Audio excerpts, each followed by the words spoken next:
Նիկոլ Փաշինյանը հայտարարեց, որ ուրախ կլինի, եթե ՀԱՊԿ-ից Հայաստանին հեռացնեն, դրան արձագանքեց նաև Պեսկովը, նշելով, որ Հայաստանը ազատ է ու նաև դրան զուգահեռ կառավարության հետագա ծրագրերի մեջ կա Եվրամիության հետ ինտեգրացիայի պլանները եւ այլն։ Ընդհանրապես ՀԱՊԿ-ից դուրս գալու ընթացակարգը ինչպես եք պատկերացնում։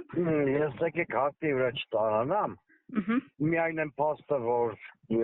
Փաշինյանի ելույթը դեռ չավարտած Պեսկովը արդեն արձագանքել է, խոսում է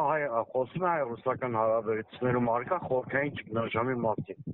Երբեք հայ-ռուսական հարաբերությունները այսքան զրոյական արդյունքի վրա չեն եղել, ինչպիսին այսօր է։ Եթե Հայաստանի կառավարության 2026-2031 թվականների ծրագիրը դիտարկեք,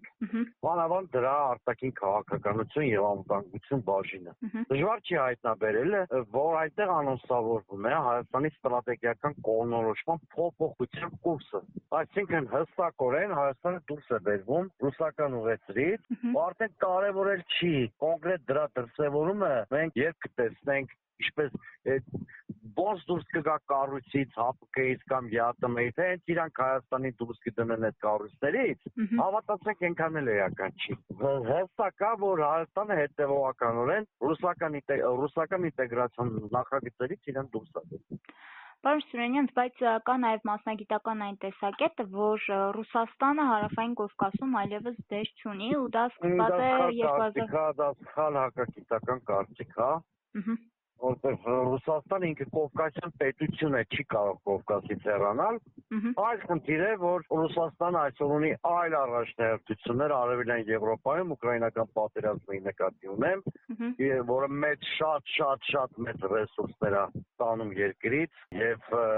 դա կարող է պատճառ դառնալ, որ հիմա Ռուսաստանի ակտիվությունը մեր տարածաշրջանում որոշակիորեն պակաս լինի կամ քիչ լինի, բայց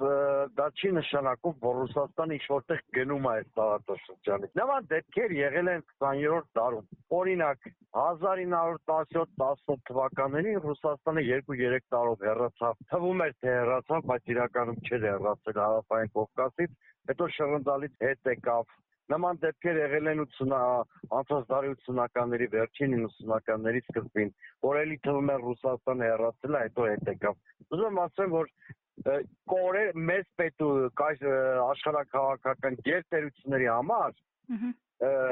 քաղաքական նման նահանջները, ակտիվացումները սովորական երևույթ են։ Մենք մեր չափումներով ենք գնահատում, դրա համար սխալ հակագիտական եզրահանգումներ ենք անում։ Իսկ ամեն դեպքում հայ-ռուսական հարաբերություններում առկա այս ճգնաժամը որևէ բացասական հետևանք կունենա հենց Ռուսաստանի համար, ոչ թե Հայաստանի։ Իհարկե կունենա։ Հայաստանի համար ակնհայտ է, մեր տնտեսության 20%-ը կկրճատվի, մենք կունենանք անվտանգային անդառնալի կորուստներ, կարող եմ ընդհանրապես մի 40-50 րոպե խոսեմ ինչա կորցնելու Հայաստանը։ Բայց Ռուսաստանն էլ կունենա, որովհետև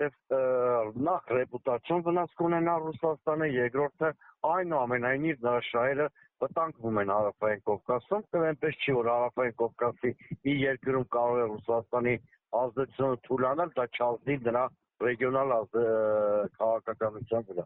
Բայց ավելի շատ Հայաստանն է տուժում, ուզում եմ սա հստակ արձանագրել։